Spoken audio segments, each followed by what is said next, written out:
किसने दी थी, वो हमारे दौर को नहीं थी। पटना म्युनिसिपल कॉर्पोरेशन के एक पर्टिकुलर वार्ड का मामला था। बहरहाल कैसे कोई जंगल राज की बात करेगा जबकि महाजंगल में बिहार के निवासी प्रतिदिन जी रहे हैं। देश के प्रधानमंत्री नरेंद्र मोदी आज बिहार दौरे पर थे, जिसके बाद कई तरह के बातों को प्रधानमंत्री नरेंद्र मोदी ने कहा है। लालू प्रसाद यादव के शासनकाल पर भी सवाल उठाया है और बिहार को जो योजना मिली है उसको लेकर भी उन्होंने कई बातों को रखा है। आज इसी को लेकर राष्ट्रीय जनता दल के राष्ट्रीय प्रवक्ता मनोज झा, जो कि राज्यसभा सांसद हैं, उन्होंने सवाल उठाया है प्रधानमंत्री नरेंद्र मोदी के ऊपर। आपको बता दें कि प्रधानमंत्री नरेंद्र मोदी ने जंगल राज की बात नहीं की, क्योंकि जिस प्रकार से कल राजधानी पटना में दिन दहाड़े पारस अस्पताल में घुसकर हत्या की गई और उसके बाद लगातार बिहार में 14 दिनों में 28 घटनाएं अब तक जो है हत्याएं हो चुकी है। साथ ही जो बिहार में योजनाएं चल रही है उसी योजना को रीपैकेजिंग कर रहे थे प्रधानमंत्री नरेंद्र मोदी। इस बात का खुलासा और इस बात का आरोप लगा रहे हैं राज्यसभा सांसद मनोज झा। सुनिए इस पूरे बयान। आपने कहा था कि मोतिहारी अब तब तक नहीं आऊंगा जब तक सुनिश्चित न कर लूं कि यहाँ की बनी मिल की चाय चीनी से मैं चाय लेती। तो प्रधानमंत्री जी, चाय भी नसीब नहीं हुआ होगा, क्योंकि जब आदतन आदमी झूठ की गर्जना करता है तो वो भूल जाता है कि किन किन शब्दों को वापस लेना पड़ेगा। मसलन किसी का डीएनए चेक करवा रहे थे 15 में, आज उसमें लोकप्रियता दिख रही है उस डीएनए में। तो जाहिर तौर पर मैं यही इस बात को रखता हूं और अगर आपके कोई इससे संबंधित सवाल हो तो आप पूछ सकते हैं। आपका उपहास हमने सुना है, आरक्षण को लेकर आपका उपहास सुना है, आपके गोलवलकर साहब का काला अध्याय सबके समक्ष है, जिसको हमारे राष्ट्रीय अध्यक्ष लालू जी ने गांव-गांव पहुंचाया। और कमाल है प्रधानमंत्री जी, वो जो नीला पट्टा प्रतीक है संविधानवाद का, बहुजन शक्ति का, वो हवाई जहाज में बंगाल जाते ही आप उतार देते। ये नहीं होना चाहिए ना, ये तो बेईमानी है। एक तो बिहार से बेईमानी, बिहार के युवाओं के आकांक्षाओं से बेईमानी। आज आपको पता है कि तेजस्वी यादव और महागठबंधन ने नौकरी की एक लंबी लकीर खींच ली है, बेहतर स्वास्थ्य व्यवस्था की एक लंबी लकीर खींच ली है, सामाजिक सुरक्षा को लेकर के, बढ़ोतरी को लेकर के एक लंबी लकीर खींच ली है, युवाओं के संबल के लिए, ताकि उनको कम से कम मुश्किल हो परीक्षा के फॉर्म भरने में, एक दूसरे को जाने आने में। तो आपको मिथ्या भाषण नहीं देना चाहिए। स्वीकार करिए कि आप एक युवा नेता और महागठबंधन के इशारे को समझ रहे हैं और कोर्स करेक्शन कर रहे हैं। क्योंकि हाल के दिनों में हमने देखा कि 200 यूनिट बिजली और हम 125 देंगे। 125 की कहानी क्या है वो हमारे मित्र बता रहे थे, शक्ति जी। सरचार्ज की कहानी है, स्मार्ट मीटर, स्मार्ट मीटर की कहानी है। तो वो सारी चीजें आपसे अपेक्षा है, आपने जो बोला उसमें मिथ्या वचन, गुजरात की तुलना में बिहार के लिए मूंगफली के बराबर कोशिश नहीं। और तीसरा, ऐतिहासिक तथ्यों को खास करके नौकरी के सवाल पर तेजस्वी यादव के कंट्रीब्यूशन, एक युवा जिसने आपकी पॉलिटिकल पिच बदल के रख दी, उसकी बातों को उपहास उड़ाना। अब आप कुछ मुद्दे बताता हूं कि प्रधानमंत्री जी किन चीजों पर चुप रह गए। आपको एक घटना बताता हूं, दुर्दांत घटना होगी बंगाल में। प्रधानमंत्री जी की पार्टी ने एक फैक्ट फाइंडिंग टीम भेजी, फैक्ट फाइंडिंग टीम यानी कि सत्य की पड़ताल करने के लिए एक समिति गई। कितना बड़ा सत्य कल आप सबने देखा है। एक चर्चित अस्पताल, पारस अस्पताल में 5 गिला, 5 बिना चेहरा ढके हुए मैंने सिनेमा में भी ऐसा नहीं देखा है। वो डरावनी छवियां, वो आते हैं, मौत को अंजाम देते हैं और भागते नहीं है, आराम से चले जाते हैं जश्न मनाते हुए। तो प्रधानमंत्री जी, अगर बिहार में आज अपराधी बेखौफ है, हमारा नागरिक खौफजदा है, तो क्या यहाँ एक जांच टीम नहीं भेजनी चाहिए आपको? क्या आप मुख्यमंत्री जी से आपने सवाल किया कि बिहार क्यों ऐसा हो रहा है? 15 दिन में 27 हत्याएं, 27 हत्याएं, और प्रधानमंत्री जी चुप। अब देश के प्रधानमंत्री हैं महाराज, देश में कुछ भी होता है आपको इनमें मोह होना चाहिए, जानना चाहिए, जानकारी मांगनी चाहिए, खास करके ऐसी परिस्थिति में जब पूरा बिहार जानता है कि दिल्ली दरबार बिहार चला रहा है, जिनको बिहार चलाना था वो घर भी नहीं चला पा रहे, तो जाहिर तौर पर जिम्मेवारी किसकी है? आपको बोलना नहीं चाहिए था कि बिहार के मेरे नागरिकों, हम आपको महफूज व्यवस्था नहीं दे पा रहे, चाक चौबंद व्यवस्था नहीं दे पा रहे। कुछ दिनों पहले गोपाल खेमका जी की हत्या, मुजफ्फरपुर की उस बेटी की पीड़ा, कौन सा जिला बताओ, नालंदा हो, पूर्णिया हो, कटिहार हो, कोई जिला ऐसा नहीं है जहां आए दिन हत्याएं न हो रही।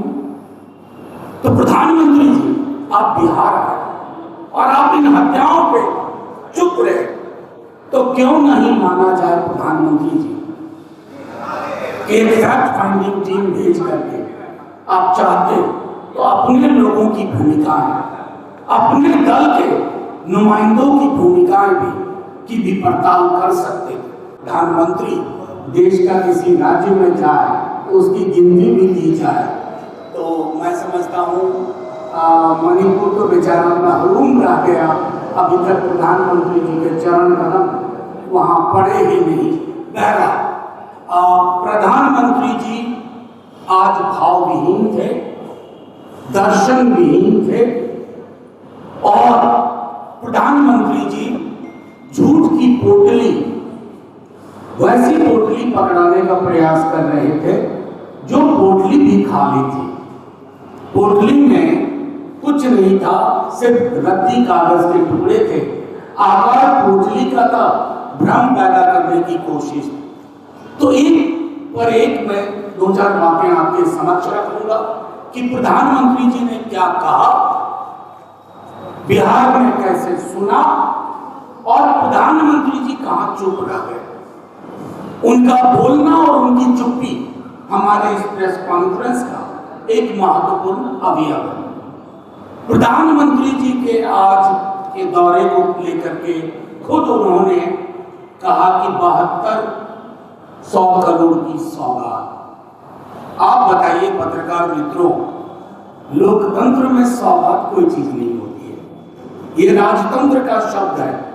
नरेंद्र मोदी देश के प्रधानमंत्री हैं, कोई मुगल बादशाह नहीं है, ना ही राजा महाराजा है।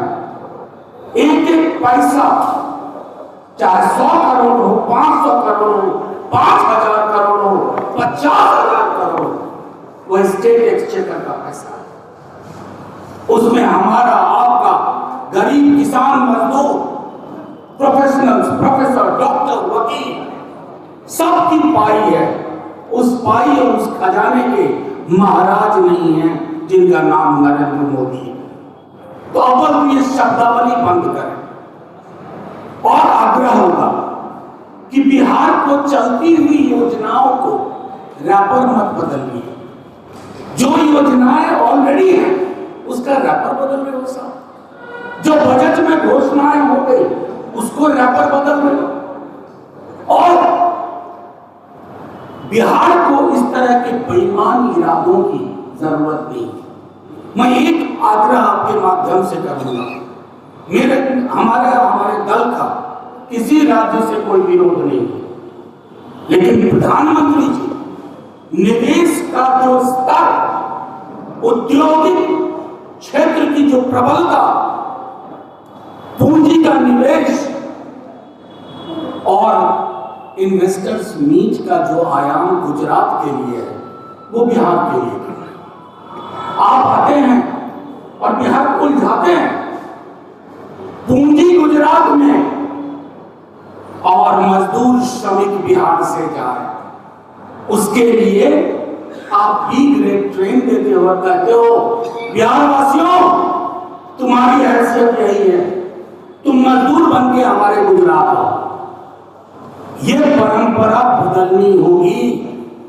अब बिहार चाहता है कि गुजरात से मजदूर आए, पूंजी का निवेश हो बिहार में। इस रवायत को बदले बिना आप जो कुछ भी कह रहे हैं प्रधानमंत्री जी, आप भाजपा के प्रचार मंत्री लगते हैं, देश के प्रधानमंत्री कतई नहीं लगते। तीसरी चीज, टेलीप्रॉम्प्टर पर पढ़ते हैं प्रधानमंत्री जी, स्वतः स्फूर्त भाषण देते हैं, उनको मैंने सुना नहीं। बिना टेलीप्रॉम्प्टर के वो भैंस मंगलसूत्र मुजरा के अलावा कुछ नहीं बोल सकते। वही उनकी वोकैबुलरी है, वही शब्दकोश है। जालीदार टोपी, नमाजवादी, समाजवादी, शमशान, कब्रिस्तान, ये सब बिना टेलीप्रॉम्प्टर के बोल सकते हैं। उन्होंने कहा कि राजग रोजगार नहीं दे सकता। प्रधानमंत्री जी, बिहार के किसी गांव में आप चले जाते, थोड़ा वेश बदल के, मोदी जी समझ करके लोग लिहाज कर लेंगे, पूछते कि नौकरी का एजेंडा बिहार में कौन लाया। यकीन मानिए प्रधानमंत्री जी, देश बदल के जाते तो बच्चा बच्चा कहता तेजस्वी यादव। आप तो 2 करोड़ नौकरी प्रति वर्ष के वादे पे आए, आप मंदिर मस्जिद की साइज बता के नहीं आए। 2 करोड़ नौकरी प्रति वर्ष के वादे पे आया व्यक्ति 11 वर्षों के बाद 20 लाख का हिसाब नहीं दे रहा। और जो युवा 2020 में जिसने कहा कि पहली कलम से 10 लाख नौकरी, सरकार नहीं बनी, क्यों नहीं बनने दी गई, अब तो उस चुनाव आयोग के बारे में क्या कहें। लेकिन जब नीतीश जी की पार्टी को खत्म करने की आपकी पार्टी साजिश कर रही थी, तो इसी युवा ने एक ही शर्त रखी थी नीतीश जी से, 2 शर्तें। एक, नौकरी में फ्री हैंड चाहिए। दूसरा, जातिगत सर्वेक्षण कराऊंगा। दोनों चीजें होगी। 17 महीने की अल्पायु में, अल्पायु की सरकार में 5.5 लाख नौकरियां और 3,75,000 प्रक्रियाधीन की गई, यानी अंडर प्रोसेस की गई। प्रधानमंत्री जी, ये झूठ वाजिब नहीं लगता। आप देश के प्रधानमंत्री हैं, क्या बिहार चुनाव हार जाएंगे तो देश के प्रधानमंत्री नहीं रहेंगे? हमारी आपसे अपेक्षा होगी कि बिहार को लेकर के ईमानदारी का शब्द आपकी जुबान से निकले। एक और चीज मैं आपको आपके माध्यम से कहना चाहूंगा कि प्रधानमंत्री जी आजकल बिहार आते हैं तो नीला पटका, जो स्वाभिमान का हमारा प्रतीक है, जय भीम, वो आह्वान संविधान का। तो प्रधानमंत्री जी, पटका यहाँ रहे, किसने दी थी? वो हमारे दौर को नहीं थी, पटना म्युनिसिपल कॉर्पोरेशन के एक पर्टिकुलर वार्ड का मामला था। बहरहाल, कैसे कोई जंगल राज की बात करेगा जबकि महाजंगल में बिहार के निवासी प्रतिदिन जी रहे हैं। कोई बाप माँ ऐसा नहीं है कि अपने बच्चों को बाहर भेजता हो और प्रार्थना करता है, क्योंकि कानून व्यवस्था नहीं है, प्रार्थना करता है, हे ईश्वर मेरे बच्चे सकुशल वापस आ जाए। स्टेटलेसनेस, राज्य विहीनता, मैं सरकार विहीनता नहीं कहता हूं, राज्य विहीनता। तो रहिए कि कोई सवाल पूछ ले, एक तो मीडिया कम सवाल पूछती है मुझसे, अगर पूछ ले तो आप मौसम का विश्लेषण करने लगते हो।